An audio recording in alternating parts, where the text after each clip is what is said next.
सावधान। इडमो अर्हन्ताडम् इडमो सिद्धाडम् इडमो आयरियाडम् इडमो अज्जायाडम् इडमो लोये सवसाहूडम्। नमः समय साराय स्वानुभूत्या चकासते चित्स्वभावाय भावाय सर्वभावान्तरच्छिदे वन्दितु शवसिद्धे ध्रुवमचलमणोभवं गतिं पत्ते वोच्छामि समय पाहुड मिडमो सुध केवली फलिदम्। कहाँ रचो पर पद में न तेरो पद यह क्यों दुख सहे अब दोल हो सुखी सपद रची दाओ मत चूको अवे। श्री समयसार जी ग्रंथाधिराज। निर्जराधिकार क्लस क्रमांक 138।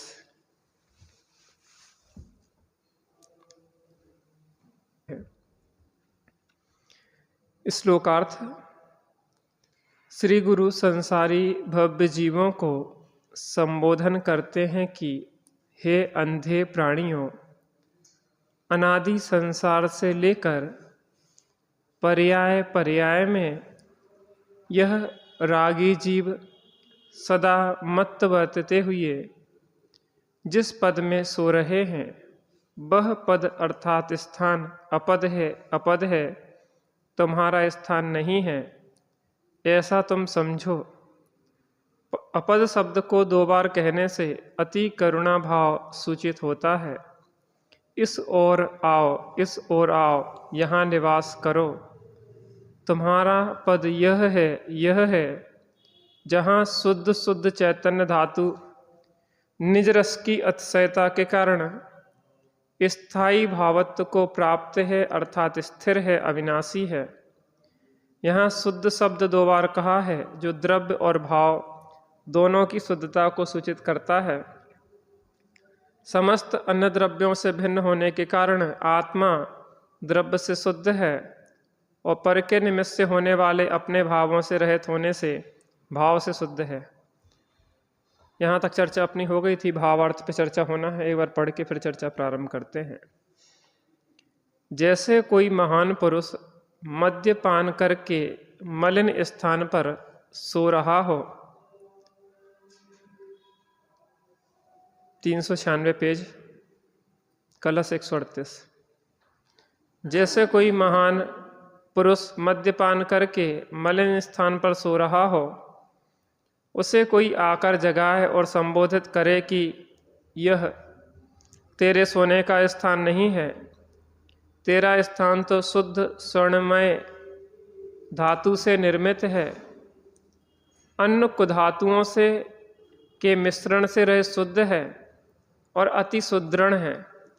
इसलिए मैं तुझे जो बतलाता हूँ वहाँ आ और वहाँ शयनादि करके आनंदित हो।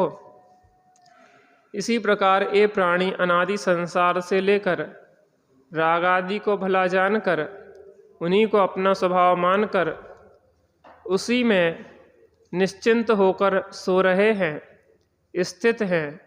उन्हें श्री गुरु करुणापूर्वक संबोधन करते हैं, जगाते हैं, सावधान करते हैं कि हे अंध प्राणियों, तुम जिस पद में सो रहे हो वह तुम्हारा पद नहीं है।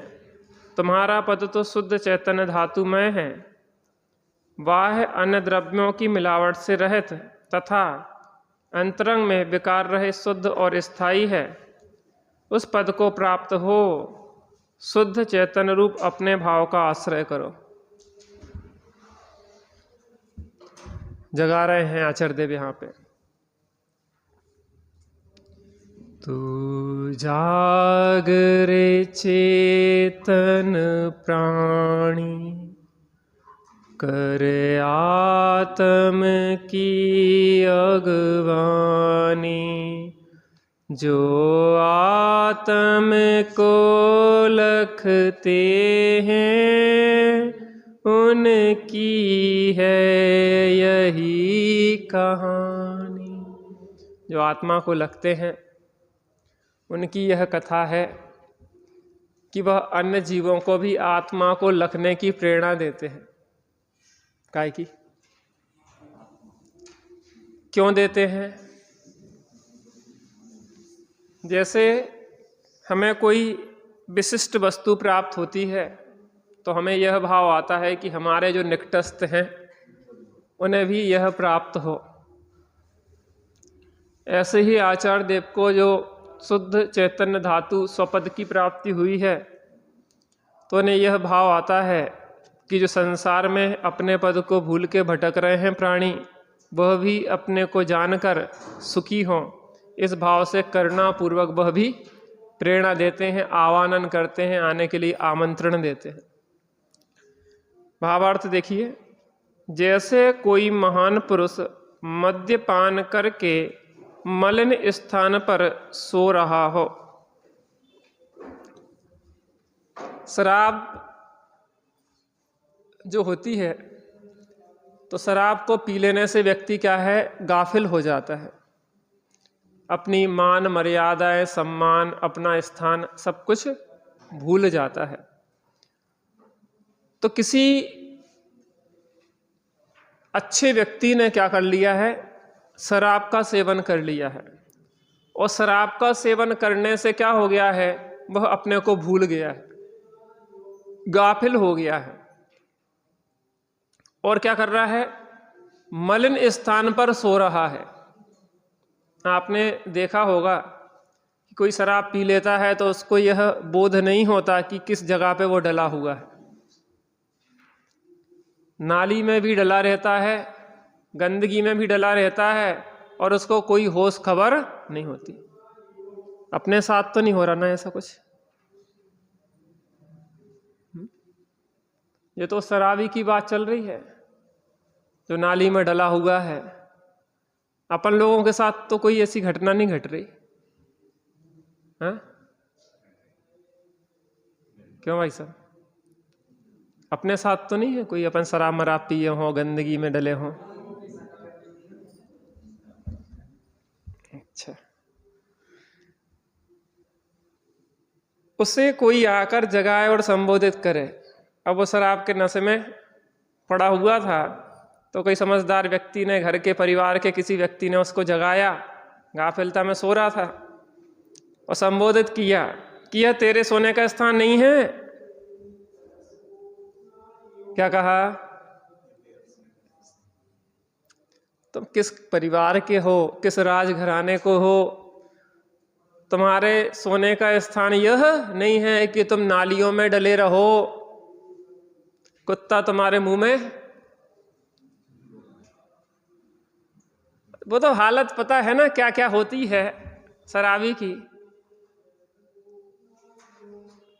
तो उसको कोई ने जगाया, झकझोरा और कहा कि भाई देख, ये जो इस स्थान में तू सो रहा है, आनंदित होके सो रहा है। कुत्ता जो टॉयलेट करता है उसको गंगा जल जैसी भाषित होती है वो। क्यों? क्योंकि वो शराब में उन्मत्त हैं। ऐसे ही विषयों को जिन सेवन कर रहे हैं, जो विषयों का सेवन मलिन है, तेरे लिए घातक है, नुकसानदायक, अपवित्र है, जो आश्रव भाव उनका सेवन करके व्यक्ति आनंदित हो रहा है। रागादि प्रगट जे दुख देन तिन्ही को सेवत गिनत चैन। उसमें और इसमें कोई अंतर है क्या? कि उससे भी खतरनाक दशा है हमारी।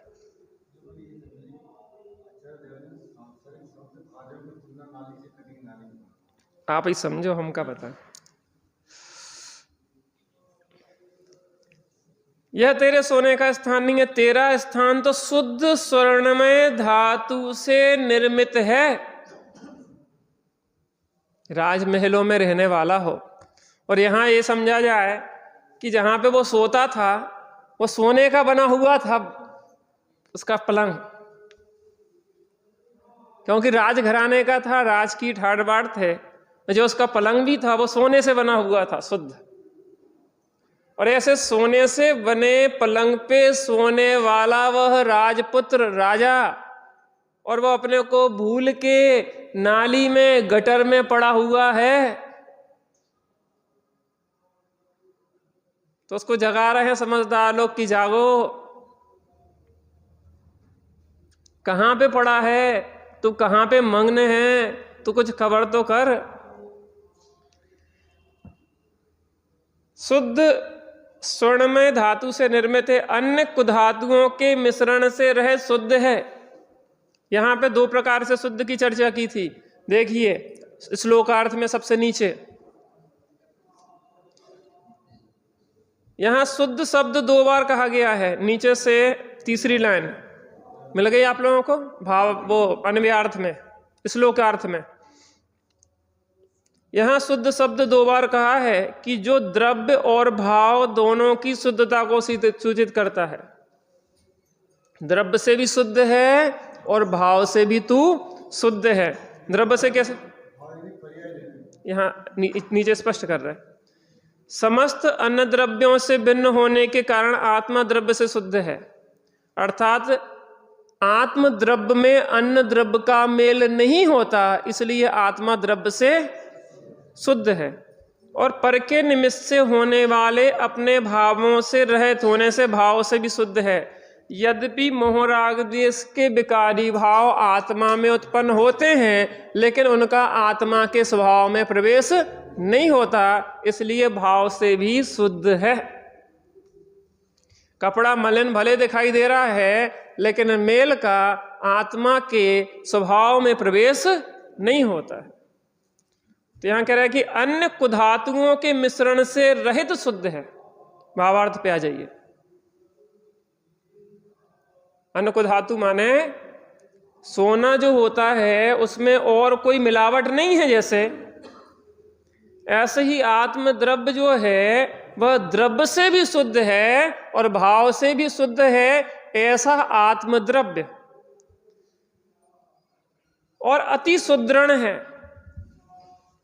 क्या है यहां पे, स्थायी भावत्वम एति, स्थायी भावत्व को प्राप्त है, अर्थात स्थिर है, अविनाशी है। अब जो रागद्वेष आदि के आश्रय भाव हैं वो कैसे हैं, अस्थिर भाव है। कैसे हैं, मृगी के वेग की भांति घटने और बढ़ने वाले हैं, एक रूप रहने वाले भाव नहीं है। मैं ये कह रहा हूं, आप गुस्सा एक सा करके दिखाइए, 2 बार में तो एक सा गुस्सा कर ही नहीं सकते, लेकिन एक बार में भी एक धारा में गुस्सा नहीं कर सकते। हमें बहुत गुस्सा आ रहा है तो वो गुस्सा यूं आता चला जा रहा है, बढ़ता चला जा रहा है। अब हमारा गुस्सा पुल उस पे आ गया है, अपने चरम पे, अब वो जा रहा है, अब वो चला गया है। स्थिर कहां रहा, एक रूप कहां रहा। तो ये भाव जो हैं, मोह राग द्वेष आदि के मलिन भाव हैं, वो ना तो एक रूप रहते हैं ना स्थिर रहते हैं, घटते हैं, बढ़ते हैं, आते हैं और जाते हैं, और मैं बना रहता। अति सुदृढ़ है, इसलिए मैं तुझे जो बतला रहा हूं वहां आ।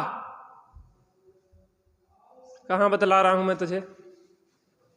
लौकिक दृष्टि से देखा जाए तो वो राजपुत्र जो मलिन स्थान पे डला हुआ था, उसको झकझोरा, उसको जगाया, उसको अपना बोध करवाया, उससे कहा कि देख, जिस मलिन स्थान में तू पड़ा है वो मलिन स्थान तेरा नहीं है, तेरा स्थान क्या है मैं तुझे बताता हूं, और वहां पे तू आ, और वहां शयनादि करके आनंदित हो। कहां पे? अपने राजमहल में उस स्वर्ण के पलंग पे, अपनी आनंदमयी कोमल सैया में आके तू विश्राम कर। मैं तुझे बताता हूं तेरा स्थान क्या है।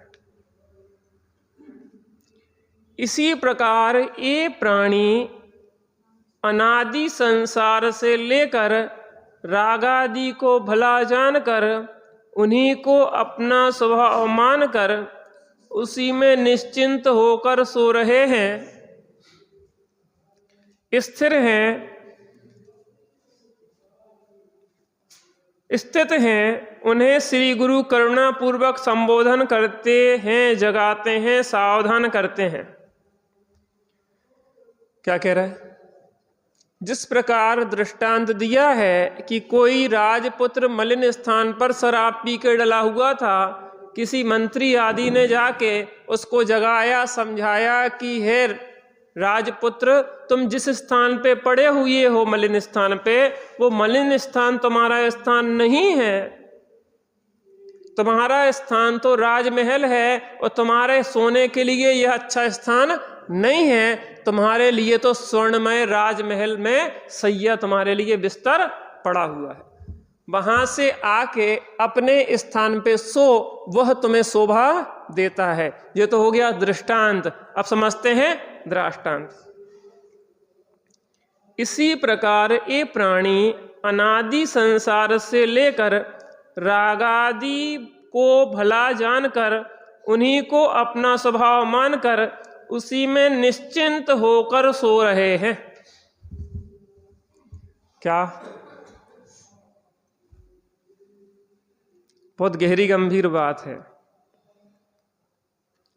इसी प्रकार ये प्राणी अनादि संसार से लेकर, अनादि काल से लेकर आज तक रागादि को भला जानकर, मोहरूपी मदिरा को पीकर, और मोहरूपी मदिरा को पीने से जो रागादि भाव हैं, जो आत्मा का स्वभाव नहीं है, जो आत्मा के लिए अपदभूत स्थान है,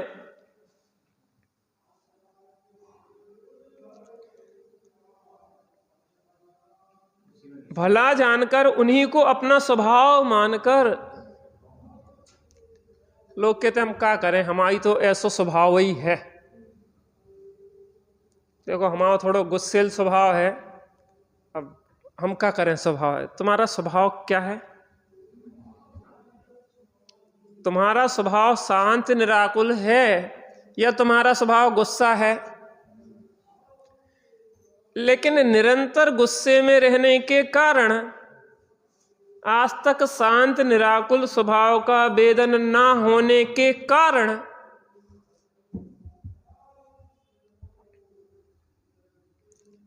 उसको जो विभाव है वह स्वभाव लगने लगा है। नाली के कीड़े को जैसे नाली ही आनंदमय किल्लोल करने का स्थान भाषित होने लगी है, नाली के कीड़े कोई दुखी हो रहे क्या? वे कह रहे हैं कि क्या गजब का स्विमिंग पूल है, बड़ा मजा आ रहा है, वहीं किल्लोटें करते रहते हैं वो। मैं ये कह रहा हूं, जो मलिन बस्तियों में रहते हैं ना, नालों के किनारे लोग रहते हैं, उनके जो बच्चे होते हैं उन्हीं नालों में नहाते रहते हैं, वो उसी गंदगी घूरे में ही खेलते रहते हैं। तो वे आपको दुखी दिखाई देते क्या? एक दूसरे पे घूरा उछाल रहे हैं, नाली का पानी उछाल रहे हैं, और स्विमिंग पूल का जो आप मजा लेते हैं। आप लोग नहीं नहाते होंगे अनछने पानी में, लेकिन मैं तो एक दृष्टांत दे रहा।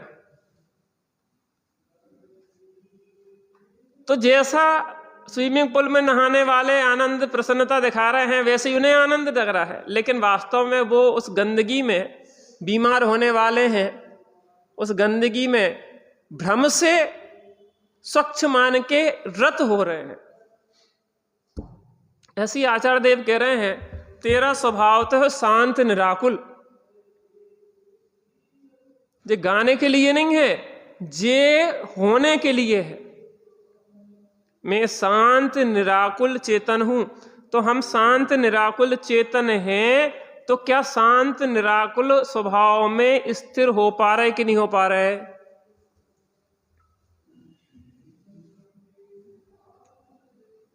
स्वभाव शांत निराकुल होने मात्र से कुछ नहीं होता। उस स्वभाव रूप जब परिणति में जो स्वभाव का अवलंबन वह परिणति लेती है, तो उस परिणति में जिस निराकुलता का वेदन होता है उससे आत्मा को शांति मिलती है। वो राजपुत्र, यद्यपि राजपुत्र नाली में पड़ा हुआ भी राजपुत्र ही है, लेकिन अपने राजपुत्र होने की जो फैसिलिटीज है, उसकी जो उसके लिए लाभ मिलना चाहिए, तो क्या उस लाभ को वो प्राप्त कर पा रहा है? उस राज की सुख को क्या वह भोग पा रहा है? क्यों नहीं भोग पा रहा है? क्योंकि मदिरा पी के वो क्या हो गया है, अपने को भूल गया है कि मैं राजपुत्र हूं। इसलिए वो नाली में पड़ा हुआ है, गंदगी का पान कर रहा है और मान रहा है कि मैं तो आनंद में हूं। अपन लोग दुखी हैं कि सुखी हैं?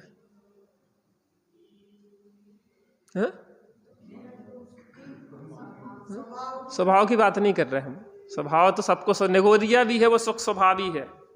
बात तो अभी वर्तमान पर्याय की चल रही। अपन 100% दुखी हैं कि 100% सुखी की मीडियम स्थिति चल रही? तो 100% सुखी तो नहीं है, सुखी होते 100% तो अरहंत सिद्ध दशा होती। अब अपन दुखी हैं कि सुखी हैं?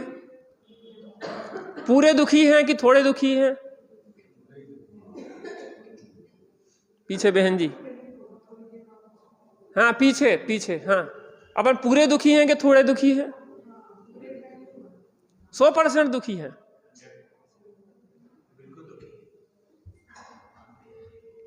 मुझे लगता है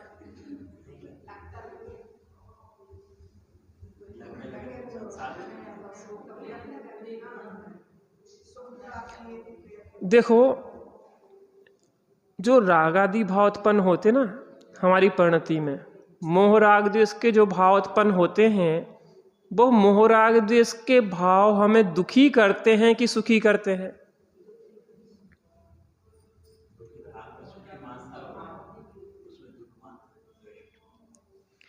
ये जो राग द्वेष के भाव हैं, क्रोध मान माया लोभ के भाव हैं, इन भावों से कभी हम निकल के अपने शांत स्वभाव तक पहुंच पाए कि नहीं पहुंच पाए?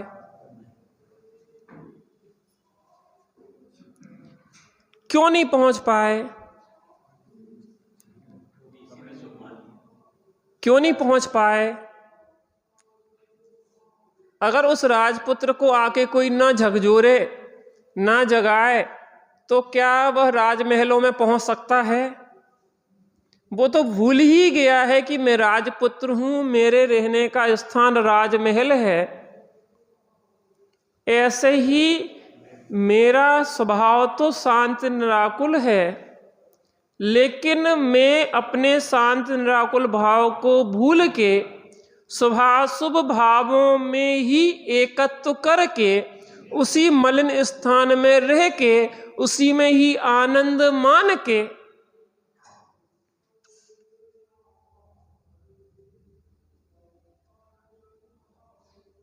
अपद पद में मत अंधे जगत के प्राणियों,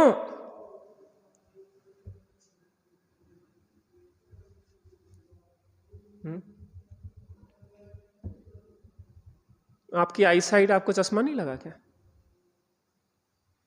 आपसे ही पूछ रहे। हाँ, चश्मा लगा आपको? नहीं लगा। बिल्कुल बिल्कुल, आंख बिल्कुल सही है।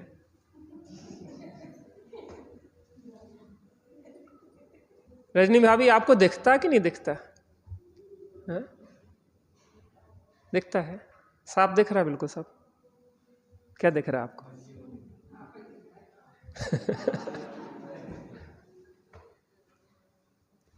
आचार्यदेव गलत कह रहे क्या? यहाँ पे कुछ अंधे कह रहे हो? तो यहाँ तो आई साइड वीक भी नहीं है।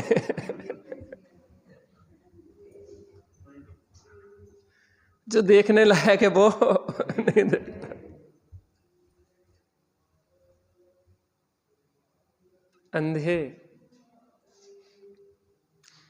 चुल्लक धर्मदास जी का आता ना,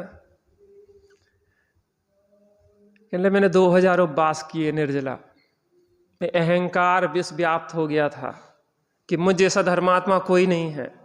मैं जब भट्टारक जी के पास पहुंचा तो कहने लगे अंधे अंधे, दुनिया तो सम्मान कर रही थी और वो कह रहे हैं अंधे अंधे, देखने वाले को नहीं देखता, जानने वाले को नहीं जानता, अंधा। पता कहने लगे मुझे कैसा लगा, जैसे किसी कुत्ते के सिर में कीड़े पड़ जाते हैं, उसको कहीं शांति नहीं मिलती है, मैं भटकता रहा कि ने अंधा क्यों कहा, देखने वाले को नहीं देखते, उस आत्मा को नहीं देखते जो देखता है सबको। मैं शिखरजी गया, उस आत्मा को खोजता रहा, लेकिन उन्होंने कहा कि कहीं जाना नहीं है, जहां हो वहीं दृष्टि को परिवर्तित करना है। मैंने एक चीज कही थी आपसे, ज्ञान में बहुत सामर्थ्य है, ज्ञान में बहुत सामर्थ्य है।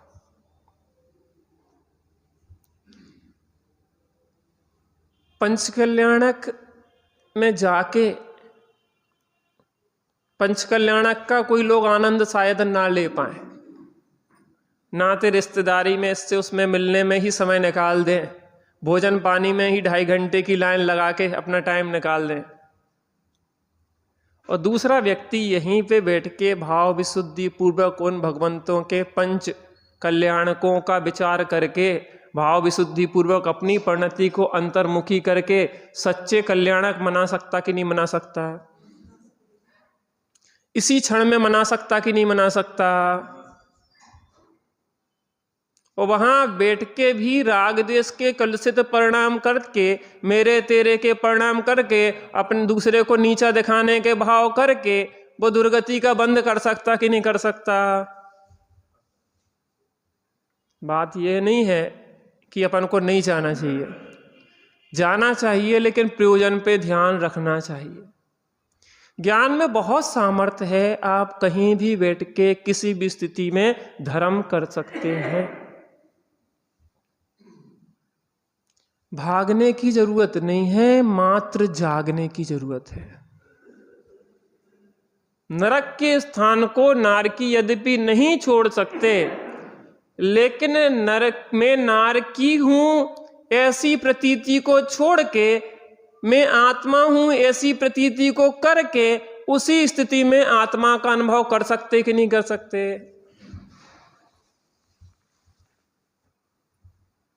आप स्त्री पर्याय को भले नहीं छोड़ सकते, लेकिन मैं स्त्री नहीं मैं आत्मा हूं ऐसी प्रतीति करके आत्मा का संवेदन कर सकते कि नहीं कर सकते।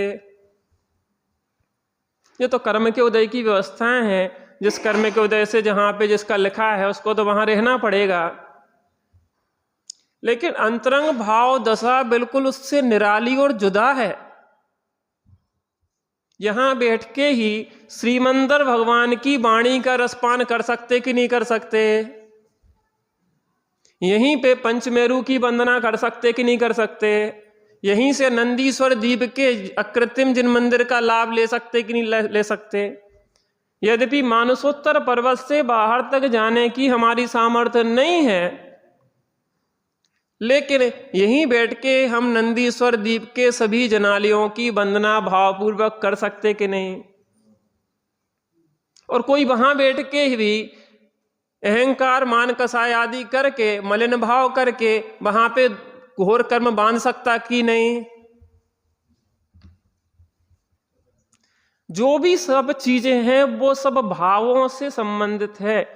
क्योंकि अच्छे सदायतनों में हमारे भाव अच्छे होते हैं, इसलिए उन पे उपचार आता है, लेकिन कोई सद आयतनों के निकट रह के भी अगर राग द्वेष करेगा तो क्या कर्म छोड़ देंगे उसको।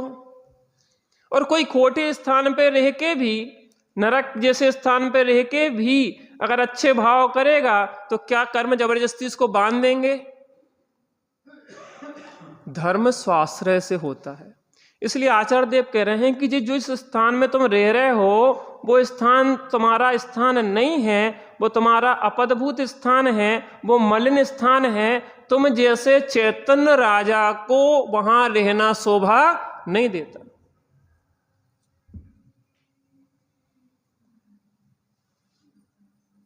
जिन मोहराग देश के भावों को तुम अपना स्वभाव मान के उसमें मत्त हो रहे हो, उसमें संतुष्ट हो रहे हो, वो गटर की नाली से ज्यादा कुछ नहीं है।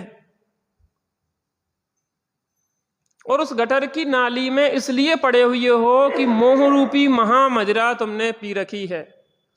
मोह महामद पियो अनादि, भूले आपे को भर। भैया इस कूप मंडूप वाली स्थिति से बाहर निकलने का हम सभी प्रयास करें।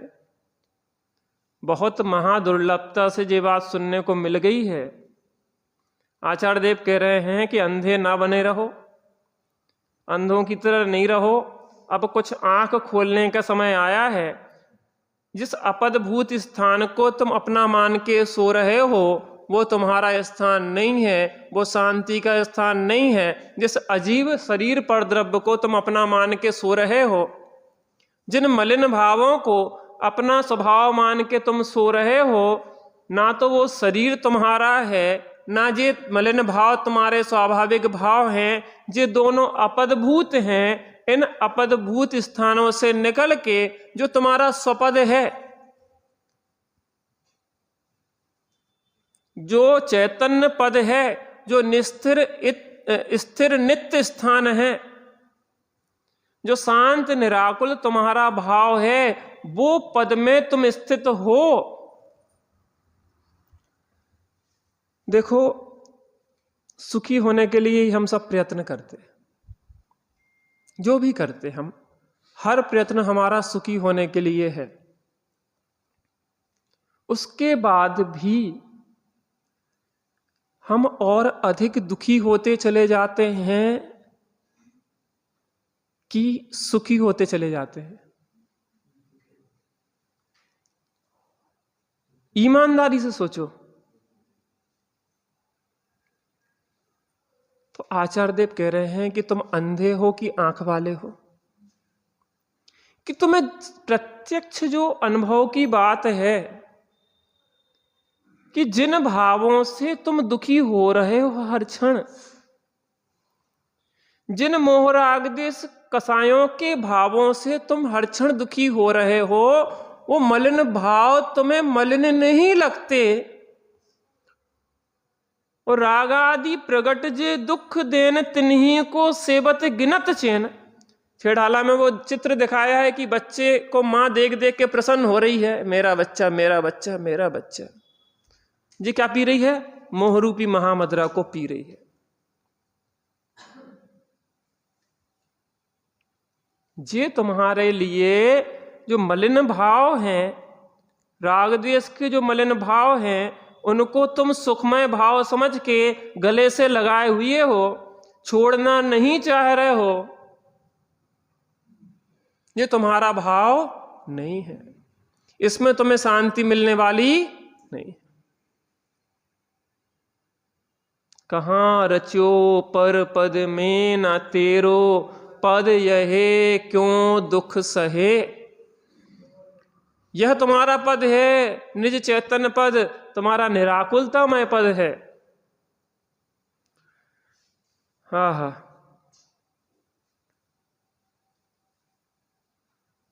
उन्हें श्री गुरु करुणा पूर्वक संबोधित करते हैं, जगाते हैं, सावधान करते हैं कि हे अंध प्राणियों। गुस्सा नहीं आती आचार्य देव पे?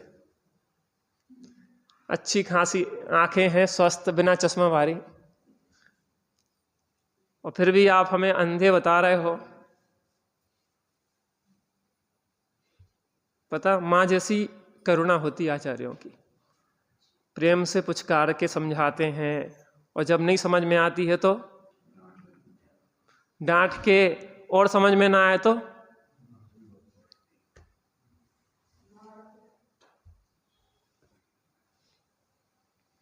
और हम उस दुष्ट बच्चे जैसे हैं कि प्रेम से भी नहीं समझ रहे, डांट के भी नहीं समझ रहे, और पिटाई खा के भी कछु ढीठ हो जाता ना बच्चा, और मार लो, और मार लो, हाथ में डंडा पकड़ा दे, मार लो।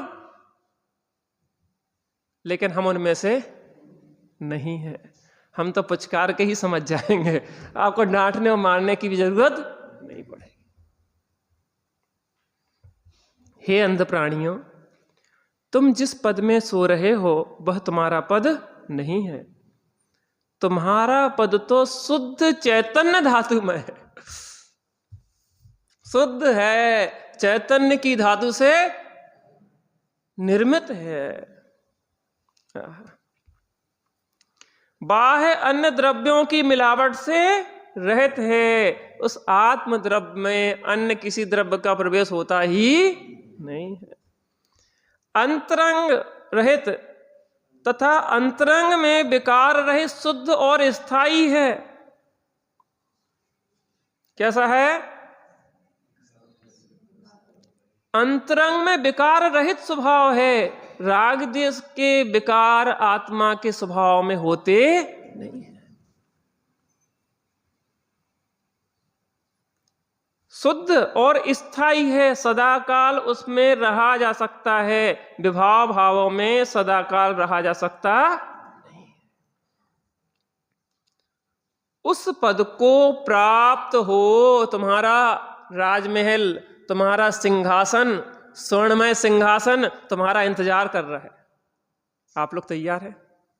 आपका राज तिलक होने वाला है। मुक्ति वधूवर माल लिए है, तोरण द्वार सजे जगती के। पूर्ण शुद्धता तुम्हें मिली है, दर्शन ज्ञानमयी विशुद्धि की। तैयार हैं आप लोग अपना राज तिलक करवाने के लिए? आचार्य अमृतचंद स्वामी, आचार्य कुंद कुंद देव आपके राज तिलक के लिए तैयार हैं। आइए, यू आर वेलकम। आप अपनी सीट को ग्रहण करें। काहे को गंदगी मडल जे है ना राजमहल, जो राज सिंहासन है ना, स्वर्णमय स्थिर सिंहासन है। इसको कभी कोई छुड़ाने वाला नहीं है। दिल्ली की गद्दी तो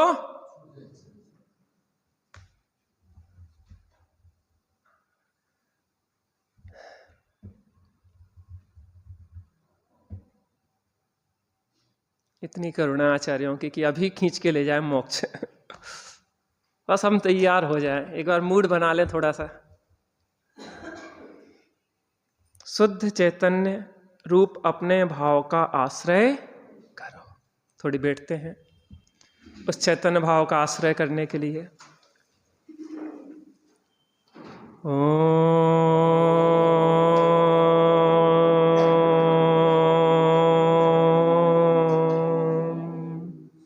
शांति शांति शांति।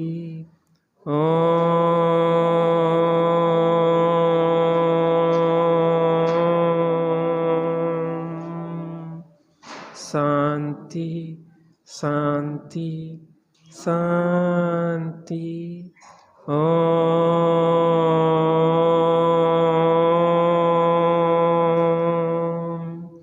शांति शांति शांति। आचार्यों की करुणा। जिन मोहराग द्वेष के भावों को हम अपने भाव समझ के मग्न हो रहे हैं, आचार्य देव कहते हैं कि उन मोहराग द्वेष के भावों में मिला क्या है, उन आश्रय भाव में मिला क्या है, जो दुखरूप भाव हैं, जो मलिन भाव हैं, तुम्हारे रहने के स्थान नहीं है। अब इन मलिन भावों को छोड़ो, मलिन स्थान को छोड़ो। अपने स्वाभाविक जो निर्मल परिणाम है, निर्मल स्थान है, निर्विकार स्थान है, उस स्थान को प्राप्त हो। तुम्हारा स्वागत है।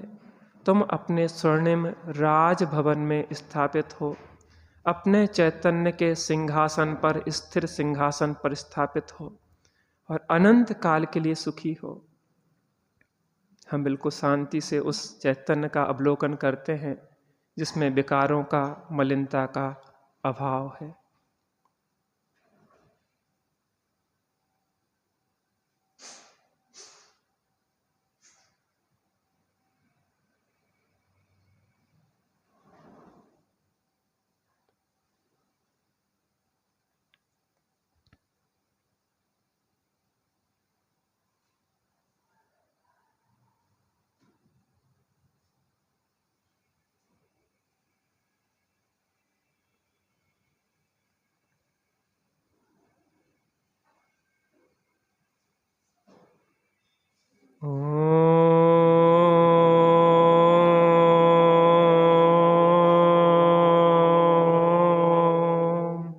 शांति शांति शांति।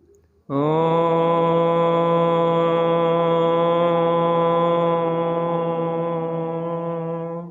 शांति शांति शांति। ओम